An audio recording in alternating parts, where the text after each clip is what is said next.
दोस्तों जय हिंद। अपने सभी मित्रों का इस क्लास में स्वागत करते हैं और उम्मीद करते हैं कि आप लोग अच्छे होंगे, तैयारी अच्छी चल रही होगी।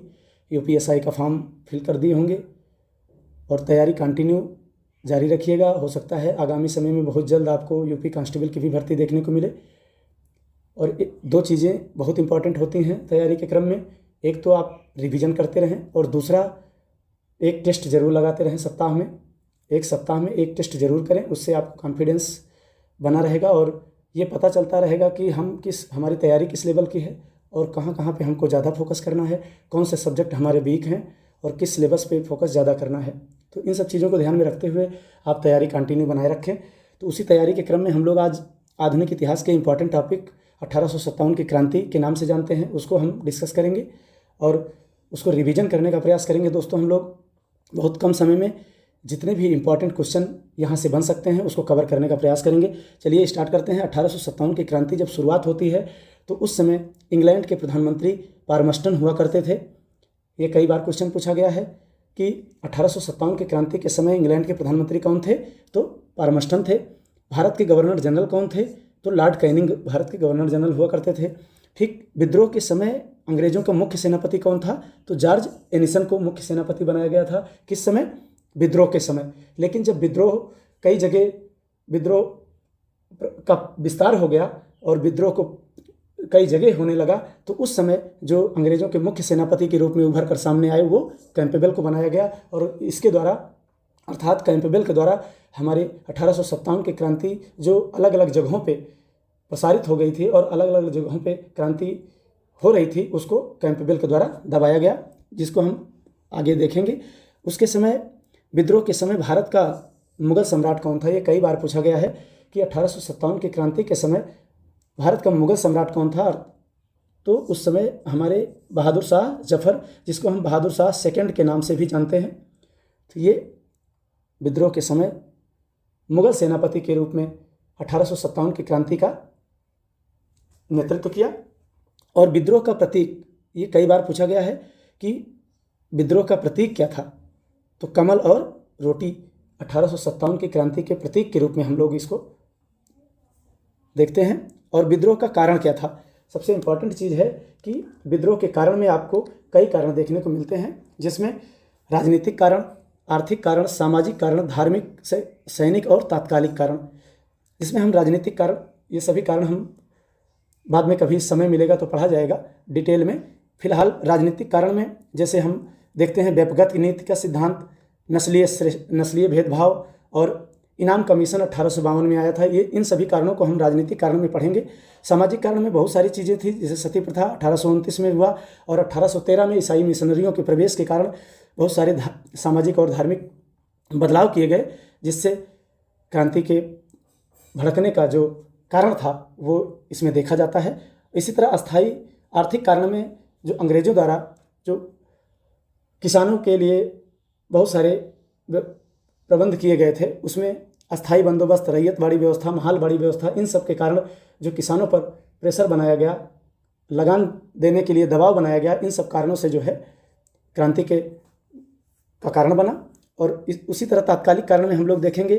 तात्कालिक कारण में जैसा कि जानते हैं चर्बी वाले कारतूस की घटना सब लोग को पता है, उसके कारण से ये क्रांति कहीं ना कहीं विद्रोह का कारण बना। तो अब विद्रोह का प्रारंभ हम देखते हैं। इन सभी कारणों से जब 1857 की क्रांति का शुभारंभ होता है तो उस समय 3 छावनी हुआ करती थी पश्चिम बंगाल में, दमदम, बहरामपुर और बैरकपुर। तो इसकी शुरुआत होती है दमदम से 23 जनवरी 1857 को, बहरामपुर में 26 फरवरी 1857 को। उसी के क्रम में बैरकपुर की घटना जो मंगल पांडे से रिलेटेड है, ये सबसे इम्पॉर्टेंट है। कई बार पूछा गया है कि मंगल पांडे किस रेजिमेंट के थे, तो वो 34वें रेजिमेंट के थे। इन्होंने 29 मार्च 1857 को बैरकपुर में विद्रोह किया और लेफ्टिनेंट बाग तथा मेजर ह्यूरसन को गोली मारकर हत्या कर दी, जिसके कारण इनको 8 अप्रैल 1857 को फांसी दे दी गई। ठीक, उसके बाद पश्चिम बंगाल से होते हुए क्रांति हमारे यूपी में मेरठ में स्टार्ट होती है। मेरठ में क्रांति का शुभारंभ 10 मई 1857 को होता है और 12 मई 1857 को दिल्ली पर अधिकार कर लिया जाता है, जहाँ पे बहादुर शाह सेकंड, जिन्हें हम बहादुर शाह जफर के नाम से भी जानते हैं, इनको हम अपने 1857 की क्रांति का नेतृत्व संभालने के लिए कहते हैं और इनके द्वारा 1857 की क्रांति का नेतृत्व किया जाता है। चूँकि ये उस समय बहुत ओल्ड एज अवस्था में थे, इसलिए इनके द्वारा जो इनके सेनापति बख्त खां थे उनको इस क्रांति के मुख्य नेतृत्वकर्ता के रूप में नामित किया जाता है और बख्त खां के नेतृत्व में 1857 की क्रांति को हम लोग आगे बढ़ाते हैं। तो इस तरह एक 20 सितंबर 1857 की क्रांति में क्या होता है कि 20 सितंबर 1857 में दिल्ली पर पुनः अंग्रेजों का अधिकार हो जाता है और इस अधिकार में जो बहादुर शाह द्वितीय के पुत्र होते हैं मिर्ज़ा मुगल और मिर्ज़ा ख्वाजा तथा उनके पोते मिर्ज़ा अबू बकर को लाल किले के सामने हडसन के द्वारा गोली मारकर हत्या कर दी जाती है तथा मुगल बादशाह को रंगून भेज दिया जाता है, जहां पर 1862 में मुगल बादशाह की मृत्यु हो जाती है। ठीक, और मुगल बादशाह के जो सेनापति होते थे बख्त खां, वो लखनऊ में लड़ते समय वीरगति को प्राप्त हो जाते हैं। इस तरह ये क्रांति यहाँ पे समाप्त हो जाती है। और मिर्ज़ा गालिब का एक लाइन जो हमेशा कई बार पूछी गई है कि मिर्ज़ा गालिब कहते हैं कि यहाँ मेरे सामने रक्त का एक विशाल सागर है, केवल खुदा ही जानता है कि मुझे और क्या देखना बदा है। ये लाइन कई बार पूछी गई है और कई बार तो इस तरह इसको पूछा गया है कि ये लाइन दे दी गई है और पूछा गया है कि ये लाइन किससे संबंधित है, तो हम बताएंगे 1857 की क्रांति से संबंधित है। और ये किसके कथन है, तो मिर्ज़ा गालिब का कथन है। क्या कहते हैं कि ये यहाँ मेरे सामने रक्त का एक विशाल सागर है, केवल खुदा ही जानता है कि मुझे और क्या देखना बदा है। ठीक, बहादुर शाह जफर जो हमारे 1857 की क्रांति के नेतृत्व करता थे, उनका एक गुप्तचर, अंग्रेजों का गुप्तचर हुआ करता था जो बहादुर शाह जफर का रिश्तेदार था, जिसका नाम इलाही बख्श था। इसको कई बार पूछा है, आप याद रखेंगे। अब हम लोग आगे देखते हैं कि 1857 की क्रांति का विस्तार कहाँ कहाँ होता है और उसका नेतृत्व किसके द्वारा किया जाता है तथा उस क्रांति को किसके द्वारा दबाया जाता है।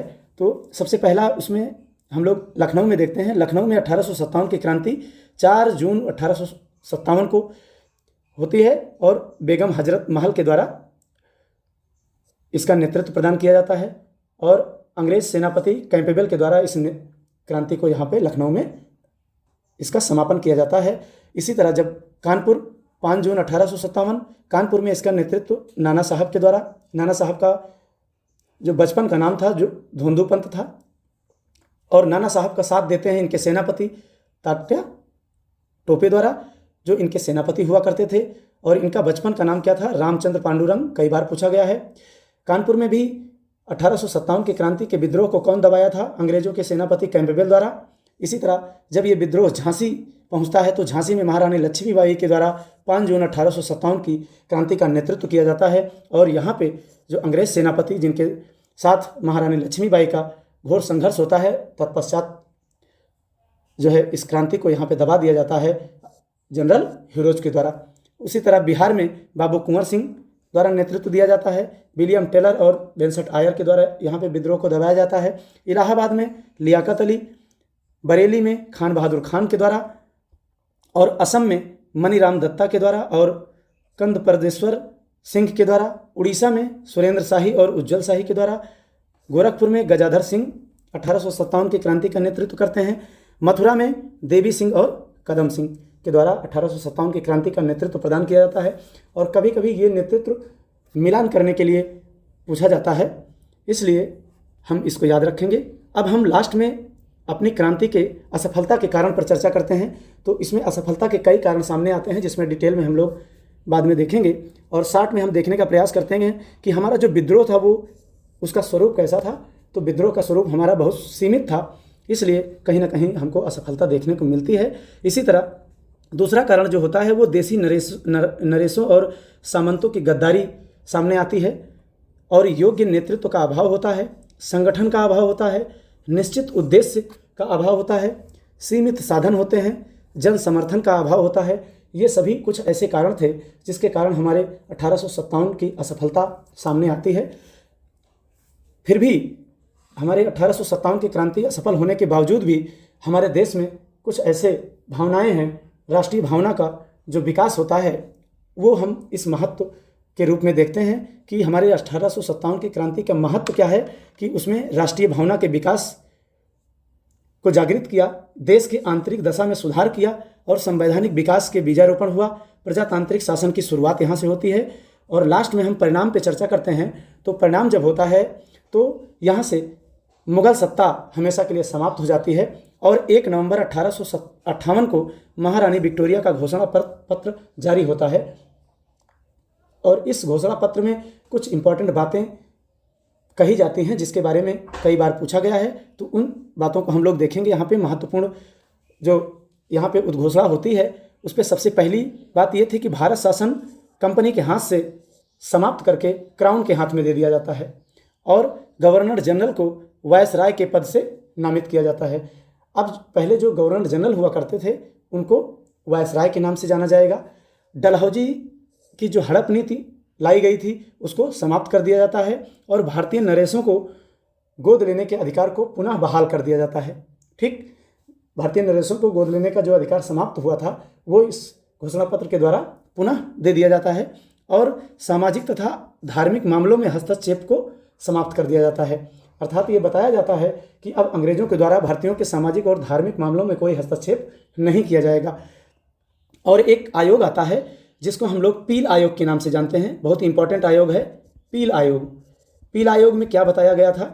पील आयोग के आधार पर यह परिवर्तन किया गया था कि अभी तक जो सैनिक अनुपात 5:1 का होता था, अर्थात 5 सैनिक अंग्रेज भारतीय हुआ करते थे और 1 सैनिक अंग्रेज के हुआ करते थे, उनका अनुपात घटा करके 2:1 कर दिया गया।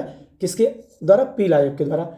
अब जो सैनिक होंगे वो 2 भारतीयों पे 1 अंग्रेज सैनिक होंगे। तो ये महारानी विक्टोरिया के घोषणा पत्र में कहा गया और भारतीय राज्य सचिव की नियुक्ति की गई। तो ये सब महारानी विक्टोरिया के घोषणा पत्र के इंपॉर्टेंट फैक्ट थे। और लास्ट में हम लोग इस 1857 की क्रांति का स्वरूप पे चर्चा करते हैं, जिसमें हमारे भारतीय इतिहासकार और कुछ ब्रिटिश इतिहासकारों द्वारा 1857 की क्रांति को विभिन्न नामों से बताया गया है। तो आइए देखते हैं। कई बार क्वेश्चन पूछे गए हैं कि 1857 की क्रांति को धर्मांधों का ईसाइयों के विरुद्ध युद्ध किसने कहा था? तो L.E.R. रीज के द्वारा क्या कहा गया? धर्मांधों और ईसाइयों के विरुद्ध युद्ध कहा गया। किसको? 1857 की क्रांति को। इसी तरह बर्बरता और सभ्यता के मध्य संघर्ष कहा गया। किसके द्वारा? T.R. होम्स के द्वारा। हिंदू मुस्लिम संघर्ष किसने कहा? जेम्स आउटर एवं टेलर के द्वारा। ठीक। राष्ट्रीय विद्रोह किसने माना था? बेंजामिन डिजराइली ने 1857 की क्रांति को राष्ट्रीय विद्रोह की संज्ञा दी। लास्ट में अशोक मेहता की एक पुस्तक है जिसका नाम है ग्रेट रिबिलियन। तो ग्रेट रिबिलियन में अशोक मेहता ने 1857 की क्रांति को क्या कहा था? राष्ट्रीय विद्रोह कहा था। तो इनकी पुस्तक कई बार पूछी गई है, पुस्तक भी ध्यान रखना है और इस पुस्तक में क्या कहा गया है 1857 की क्रांति को, उसको भी हमें याद रखना है। ठीक। तो बी डी सावरकर ने क्या कहा? बी डी सावरकर, ये क्वेश्चन कई बार पूछा गया है कि इनकी पुस्तक क्या थी? The Indian war of independence 1857। इसमें इन्होंने 1857 की क्रांति को सुनियोजित स्वतंत्रता संग्राम की संज्ञा दी है। ठीक। तो इसको आप याद रखेंगे। और आरसी मजूमदार ने क्या कहा? इस विद्रोह को इन्होंने न स्वतंत्रता संग्राम माना, ना इसको प्रथम माना और ना ही राष्ट्रीय माना और ना ही इसको कोई स्वतंत्रता संग्राम माना। ये कई बार पूछा गया है कि कौन से ऐसे इतिहासकार थे जिन्होंने 1857 की क्रांति को ना तो प्रथम, ना राष्ट्रीय और ना ही स्वतंत्रता संग्राम माना है। तो कौन है? आरसी मजूमदार। लास्ट में शशि भूषण चौधरी की पुस्तक आती है थियरी ऑफ इंडियन यूनिटी। तो इसमें इन्होंने स्वतंत्रता संग्राम कहा है। ठीक। तो जो इसमें हम लोग देखते हैं कि जो हमारे इंडियन इतिहासकार थे उन्होंने इसको राष्ट्रीय विद्रोह की संज्ञा दी और जो अंग्रेज के इतिहासकार थे, जो ब्रिटिश इतिहासकार थे, उन्होंने इसकी आलोचना किया है। तो इस तरह मित्रों हम लोग 1857 की क्रांति का तेज़ी से रिवीजन करने का प्रयास किए। उम्मीद करते हैं कि क्लास आपको अच्छी लगी होगी और अच्छी लगी हो दोस्तों तो क्लास को लाइक करें और चैनल को सब्सक्राइब करें, जिससे हमको मोटिवेशन भी मिलेगा। और मैं आपको कोशिश करूँगा कि इसी तरह छोटे छोटे कंटेंट जो इम्पॉर्टेंट हैं आपके परीक्षा की दृष्टि से मैं आपको प्रोवाइड करता रहूँ। और इसी के साथ इस क्लास को यहीं पे समाप्त करते हैं। बहुत बहुत धन्यवाद।